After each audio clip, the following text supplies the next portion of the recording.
అందరికీ అస్సలాం అలైకుం వరహమతుల్లాహి వబర్కాతుహు. ఖురాన్ వాస్తవ సందేశం అనే పేరుతో దర్సే ఖురాన్ సిరీస్ ని నేను ప్రారంభించాను. ప్రతి శుక్రవారం నాడు వాట్సాప్, ఫేస్బుక్, ఇన్స్టాగ్రామ్లలో ఈ దర్సే ఖురాన్ పోస్ట్ చేయడం జరుగుతుంది. ఇది మొదటి దర్సే ఖురాన్. ఇందులో నేను ఎంచుకున్న ఖురాన్ వాక్యం 3వ అధ్యాయం అనగా సూరే ఆల్ ఇమ్రాన్ 77వ వాక్యం. ముందుగా అరబీ భాగాన్ని నేను పఠిస్తాను. ఔజు బిల్లాహి మినష్ షైతానిర్ రజీం. బిస్మిల్లాహిర్ రహ్మానిర్ రహీం. ఇన్నల్లదీన యష్తరూన బిఅహదిల్లాహి వ ఐమానిహిం సమనన్ ఖలీలన్ ఉలాయిక లా ఖలఖ లహుం ఫిల్ ఆఖిరతి వలా యుకల్లిముహుల్లాహు వలా యంజురు ఇలైహిం యౌమల్ ఖియామతి వలా యుజక్కీహిం వలహుం అజాబున్ అలీం. సదఖల్లాహుల్ అజీం. దీని తెలుగు అనువాదం, ఎవరైతే అల్లాహ్ వాగ్దానాన్ని తమ ప్రమాణాలను కొద్దిపాటి మూల్యానికి అమ్ముకుంటారో అలాంటి వారికి పరలోకంలో ఏ భాగమూ లేదు. అల్లాహ్ వారిని అనగా ప్రళయ దినాన పలకరించడం గాని వారి వంక చూడడం గాని చేయడు. వారిని పరిశుద్ధపరచడు. పైగా వారి కోసం బాధాకరమైన శిక్ష ఉంటుంది. ఈ వాక్యం అవతరించిన సందర్భాన్ని అనగా తఫ్సీర్ని మనం పరిశీలించినట్లయితే ఆనాటి యూదుల దగ్గర అల్లాహ్ తరపున వచ్చిన సత్యాన్ని వారు గ్రహించి ఉద్దేశపూర్వకంగా దాస్తూ ఉంటారు. అప్పుడు అల్లాహ్ కోపంతో, తీవ్ర ఆగ్రహంతో ఈ ఖురాన్ వాక్యాన్ని అవతరింపజేస్తారు. ఆ నేపథ్యంలో ఈ వాక్యం అవతరించింది. అయితే ఆ వాక్యం యూదుల కొరకు కదా చెప్పబడింది, మా కొరకు కాదు కదా అని ఊరుకోవడానికి లేదు. అల్లాహ్ తాలా ఖురాన్లో 5వ అధ్యాయం 48వ వాక్యంలో అంటున్నారు, లికుల్లిన్ జాల్నా మిన్కుం షిర్అతన్ వ మిన్హాజా. అంటే మేము మీ మానవులలోని ప్రతి ఒక్కరికి ఒక ధర్మశాస్త్రమును, ఒక జీవిత విధానాన్ని నియమించాము, ప్రతి ఒక్కరికి అని అల్లాహ్ స్వయంగా ప్రకటిస్తున్నాడు. కాబట్టి ఇక్కడ ఈ హెచ్చరిక ఏదైతే ఉందో సమస్త మానవుల కొరకు చేయబడిన హెచ్చరిక.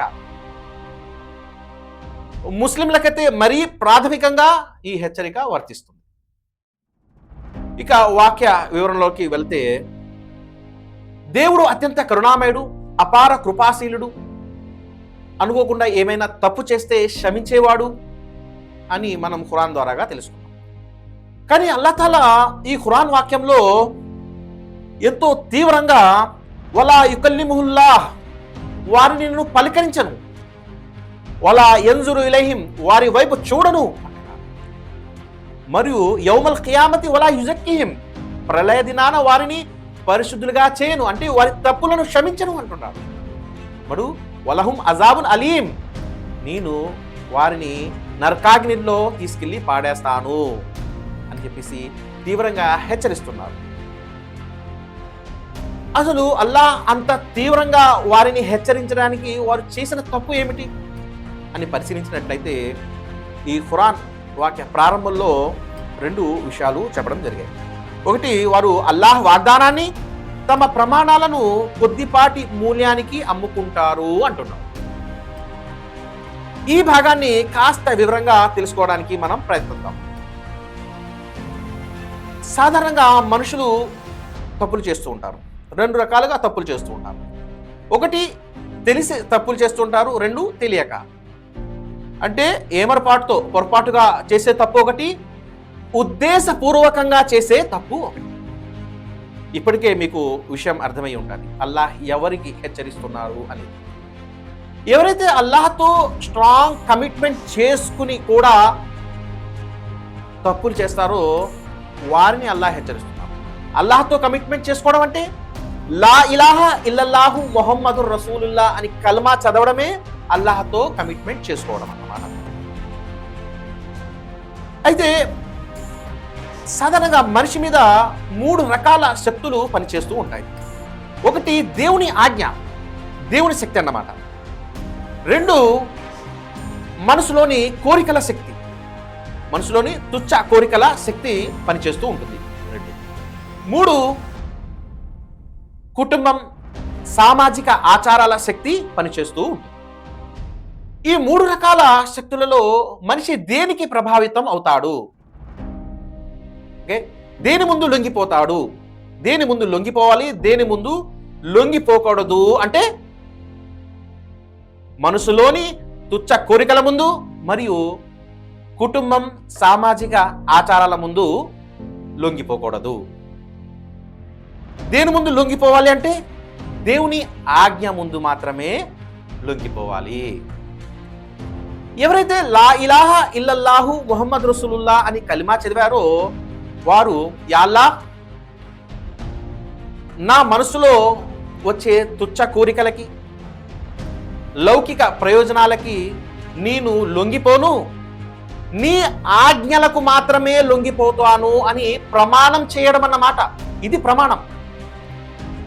ఈ ప్రమాణం చేసిన తర్వాత ఎవరు ముందైతే లౌకిక ప్రయోజనం, దేవుని ఆజ్ఞ రెండు వచ్చి నిలబడతాయో అతను ఒక విశ్వాసిగా లా ఇలాహా ఇల్లల్లాహు ముహమ్మద్ రసూలుల్లాహ్ అని కలిమా పఠించి ప్రమాణం చేశాడు కాబట్టి అతను దైవ ఆజ్ఞలను మాత్రమే స్వీకరిస్తాడు.